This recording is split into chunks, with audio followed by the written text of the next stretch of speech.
अस्सलाम वालेकुम my YouTube family, welcome back to my cooking channel cooking with Hina. आज मैं आपके लिए लाई हूँ मज़ेदार से मिक्स पकोड़ा मसाला बनाने की रेसिपी और देखते हैं ये कैसे बनेगी। आगे रमज़ान स्टार्ट हो रहा है, उसके लिए हम बना रहे हैं पकोड़ा मिक्स मसाला। उसके लिए सबसे पहले मैंने ले लिया 2 स्पून सफ़ेद ज़ीरा, 2 स्पून सूखा धनिया और 2 ही स्पून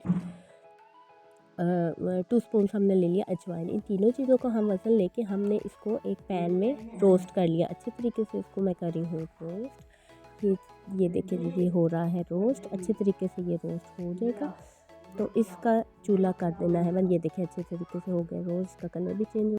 बस ये जैसे ही ठंडा होगा इसको हमने कर लेना है ग्राइंड। और ये इसके अंदर से स्टीम निकल चुकी है, इसको मैं मिक्सी में डाल के कर लूँगी। ये देखिए मैं स्पून मिक्स करके इसके अंदर से हीट अच्छे तरीके से निकाल रही हूँ। देखिए बिल्कुल ठंडा हो गया था, तो ठंडा होते ही इसको मैंने मिक्सी में डाला है। इसको अच्छे तरीके से हमने कर लेना है ग्राइंड। धनिया बेशक थोड़ा मोटा मोटा भी हो तो कोई मसला नहीं है पकौड़ों में, बल्कि अच्छा लगता है वो थोड़ा मोटा मोटा धनिया डाला वो। ये देखिए ये मैंने ग्राइंड कर ली। और इसके अंदर अब जाएंगे बाकी तमाम मसाले। इसके अंदर मैंने डाल दिया कड़ी पत्ता, 5 से 10 पत्ते वो डाले, कसूरी मेथी डाली, ये कलवंजी डाल रही हूँ, 2 खाने के चम्मच मैंने डाला चिकन पाउडर, ये काला नमक डाल रही हूँ 1 टेबल स्पून। इसके अंदर मैंने डाल दी थी 1 से 2 खाने के चम्मच मैंने अनारदाना शामिल किया था। अगर वो ज़्यादा करना चाहते हैं, ज़्यादा खट्टा रखना चाहते हैं तो वो आप ज़्यादा भी डाल सकते हैं।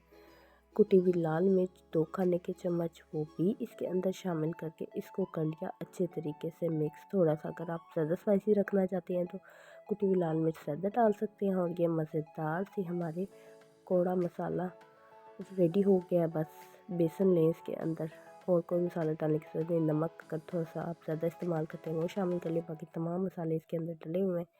आप ये डाल के पकौड़े बनाएं, इंशाल्लाह बहुत मज़े के बनेंगे, बहुत स्पाइसी और चिकन का फ्लेवर आएगा, बहुत मज़े के बनेंगे। आई होप आपको मेरी आज की पकौड़ा मसाले की रेसिपी अच्छी लगी होगी। आप ज़रूर ट्राई कीजिए और अपने रमज़ान को आसान बनाएं। और रमज़ान के महीने में ये पकौड़ा मसाला बना के ज़रूर ट्राई कीजिएगा।